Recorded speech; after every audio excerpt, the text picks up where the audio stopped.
ನೋಡಿ ಈಗ ಹೇಳು. Welcome back to my channel.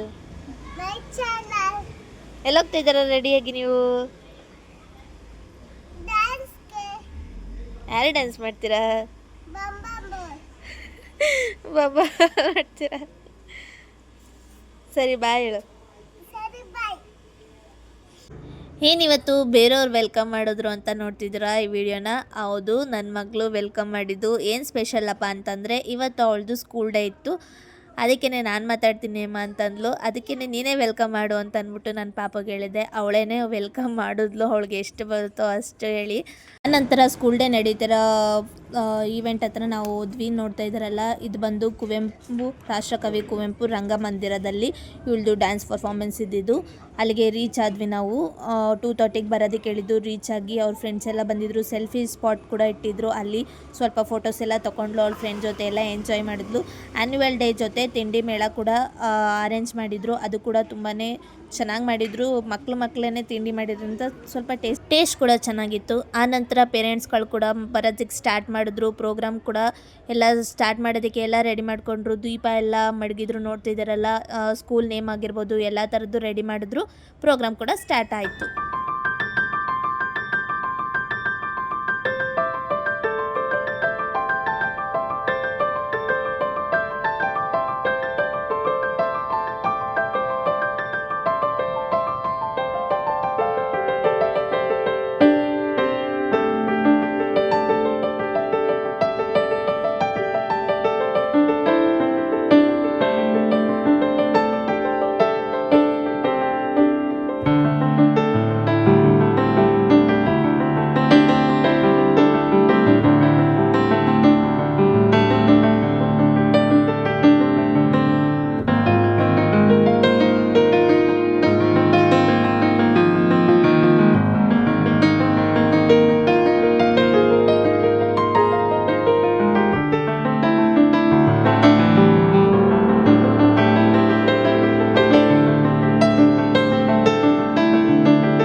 First time ನನ್ನ ಮಗಳು ಡ್ಯಾನ್ಸ್ ಮಾಡಿದ್ದು. ಪ್ರಿ ಕೆ ಜಿ ಆಗಿರೋದ್ರಿಂದ ಯಾರಿಗೇ ಆದ್ರೂ ಫಸ್ಟ್ ಟೈಮ್ ಅನುಭವ ಅಂತೂ ತುಂಬಾ ಸಖತ್ತಾಗಿ ಮಾಡಿದ್ಲು ಡ್ಯಾನ್ಸ್ನು ಅಂತ ಹೇಳ್ಬೋದು. ಅವಳು ಡ್ಯಾನ್ಸ್ ಕ್ಲಾಸ್ಗೂ ಓದೋಳಲ್ಲ, ಆದ್ರೂ 1 ವೀಕ್ ಪ್ರಾಕ್ಟೀಸಲ್ಲಿ ಎಲ್ಲ ಮಕ್ಕಳು ಕೂಡ ತುಂಬಾ ಪರ್ಫೆಕ್ಟಾಗಿ ಮಾಡಿದ್ದು ಅಂತ ಹೇಳ್ಬೋದು. ಸಾಂಗ್ ಆಗಿರ್ಬೋದು, ಸ್ಟೆಪ್ಸ್ ಆಗಿರ್ಬೋದು, ಯಾರು ಕೂಡ ಮರ್ತಿರಲಿಲ್ಲ. ಅಲ್ಲಿ ಸ್ವಲ್ಪ ಹೇಳ್ಕೊಡ್ತಿದ್ರು, ಬಟ್ ಅವ್ರು ಯಾರೂ ಮರ್ತಿರಲಿಲ್ಲ. ಈ ಸಾಂಗ್ಗೆ ಇದೇ ಸ್ಟೆಪ್ ಬರುತ್ತೆ ಅಂತ ಅಂದ್ಬಿಟ್ಟು ಎಂಜಾಯ್ ಮಾಡಿಕೊಂಡು ಡ್ಯಾನ್ಸ್ ಆಡಿದ್ರು ಅಂತಲೇ ಹೇಳ್ಬೋದು. ಹಾಗೆಯೇ ಹೊರಗಡೆ ಬಂದು ಆಟ ಆಡೋದೆಲ್ಲ ಇತ್ತು. ನೋಡ್ತಿರಲ್ಲ, ಈ ಥರ ಜಂಪಿಂಗ್ದಾಗಿರ್ಬೋದು, ಕಾರ್ದಾಗಿರ್ಬೋದು, ಎಲ್ಲ ಥರದ್ದು ಗೇಮ್ಸ್ ಎಲ್ಲ ಇತ್ತು ಹೊರಗಡೆ.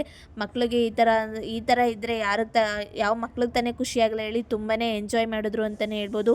ಇದೇನೇ ಬೇರೆ ಕಡೆ ಎಲ್ಲಾರು ಆಡಿದ್ರೆ 100 ರೂಪೀಸ್ ಚಾರ್ಜ್ ಮಾಡ್ತಾರೆ, ಇಲ್ಲಿ 50 ರೂಪೀಸ್ ಚಾರ್ಜ್ ಮಾಡಿದ್ರು ಅಷ್ಟೇ. ಬಟ್ ತುಂಬಾ ಎಂಜಾಯ್ ಮಾಡಿದ್ಲು ನನ್ನ ಪಾಪು. ಅವಳ ಫ್ರೆಂಡು ಕೂಡ ಇರೋದ್ರಿಂದ ಅವಳ ಜೊತೆ ಸಿಕ್ಕಾಪಟ್ಟೆ ಎಂಜಾಯ್ ಮಾಡಿದ್ಲು ಅಂತಲೇ ಹೇಳ್ಬೋದು. ಅವಳಂತೂ ವೈಶು ಅಂದ್ಕೊಂಡು ಅವಳ ಫ್ರೆಂಡಿಂದನೇ ತಿರುಗ್ತಿದ್ಲು. ನಿನ್ನ ಜೊತೆ ಎಂಜಾಯ್ ಮಾಡಿದ್ಲು ಸಂಡೇ ಅಂತಲೇ ಹೇಳ್ಬೋದು. ತುಂಬಾ ಖುಷಿಯಾಗಿದ್ಲು ನಮ್ಮ ಪಾಪು. ಈ ಥರ ಗೇಮ್ ಅಂತಂದರೆ ಅವಳಿಗೂ ಸಿಕ್ಕಾಪಟ್ಟೆ ಇಷ್ಟ. ಪಾಪುಗಳಿಗಂದರೆ ಯಾವ ಪಾಪುಗಾದ್ರೂ ಈ ಥರ ಗೇಮ್ಗಳಂದರೆ ಸಿಕ್ಕಾಪಟ್ಟೆ ಇಷ್ಟ. ಅವಳು ಕೂಡ ಫುಲ್ ಎಂಜಾಯ್ ಮಾಡಿದ್ಲು ಅಂತಲೇ ಹೇಳ್ಬೋದು. ಸಂಡೇ ಹೇಗೋಯ್ತು ಅಂತಲೇ ಗೊತ್ತಿಲ್ಲ. ಯಾವಾಗಲೂ ರಜದ ದಿನ ಈ ಥರ ಫಂಕ್ಷನ್ಸ್ ಏನಾರು ಮಡಗಿದ್ರೆ ಡೇ ಹೋಗೋದೇ ಗೊತ್ತಾಗಲ್ಲ. ಆದರೂ ನನ್ನ ಪಾಪುದು ಸಂಡೇ ಫಂಕ್ಷನ್ ಇದೆ, ಆ್ಯನ್ಯುವಲ್ ಡೇ ಇದೆ ಅಂದ್ಕೊಂಡು ಕೂತಿದ್ದು. ಬಟ್ ಆ ಸಂಡೇ ಬಂತು, ಮುಗ್ದು ಹೋಯ್ತು ಆ ಸಂಡೇ. ಆದ್ರೂ ನನ್ನ ಪಾಪು ತುಂಬ ಎಂಜಾಯ್ ಮಾಡಿದ್ಲು ಅಂತಲೇ ಹೇಳ್ಬೋದು. ಆನಂತರ ಈ ಗೇಮ್ನು ಆಡಿ ಇದನ್ನು ತುಂಬ ಹೊತ್ತು ಗೇಮ್ ಆಡಿದ್ಲು. ಇದೆಲ್ಲ ಮುಗಿಸ್ಕೊಂಡು ನಾವು ನೆಕ್ಸ್ಟು ಅಲ್ಲೇ ಕಾರ್ ಗೇಮ್ ಇತ್ತು, ಮತ್ತು ಕಾರ್ ಗೇಮು, ಮತ್ತು ಮಾಲಲ್ಲೆಲ್ಲ ನೋಡಿರ್ತಾರೆ ರೇಸ್ ಬಿಡ್ತಾರಲ್ಲ, ಆ ಥರದ್ದು ಕಾರ್ದು ವಿಡಿಯೋ ಮೇಲೆ ಡಿಸ್ಪ್ಲೇ ಆಗುತ್ತೆ, ಆ ಥರದ್ದು ಗೇಮ್ಗಳೆಲ್ಲ ಇತ್ತು. ಅವಳು ಕೂಡ ಅಲ್ಲೋಗಿ ಬಟನ್ ಅಮ್ಕೋದಾಗಿರ್ಬೋದು, ತಿರುಗ್ಸೋದು, ಆ ಥರದ್ದೆಲ್ಲ ನೋಡಿಕೊಂಡು ನೋಡಿ ಆಕೆ ಸ್ವಲ್ಪ ಎಲ್ಲ ಗೇಮ್ಸ್ ಕೂಡ ಆಡಿ ಫುಲ್ ಎಂಜಾಯ್ ಮಾಡಿದ್ಲು. ನನ್ನ ಪಾಪು ಅಂತೂ ತುಂಬಾ ಖುಷಿಯಾಗಿದ್ಲು ಈ ಸಂಡೇ ಅಂತಲೇ ಹೇಳ್ತೀನಿ. ಹಾಗೆಯೇ ಎಲ್ಲ ಮಕ್ಕಳು ಕೂಡ ಡ್ಯಾನ್ಸ್ ಕೂಡ ಪರ್ಫೆಕ್ಟಾಗಿ ಚೆನ್ನಾಗಿ ಮಾಡಿದ್ರು. ಯಾವುದೇ ಮಕ್ಕಳಾಗಿರಲಿ, ಯಾವ ಥರ ಡ್ಯಾನ್ಸ್ ಮಾಡಿದ್ರು ಅವರು ಮಾಡೋ ರೀತಿ ಅಂತೂ ತುಂಬಾ ಸಖತ್ತಾಗಿರುತ್ತೆ ಅಂತ ಹೇಳ್ಬೋದು. ಈ ವಿಡಿಯೋ ನಿಮಗೆ ಇಷ್ಟ ಆದರೆ ಒಂದು ಲೈಕ್ ಮಾಡಿ, ಹಾಗೆಯೇ ಹೇಗಿತ್ತು ಅಂತ ಕಮೆಂಟ್ ಮಾಡಿ. Thank you.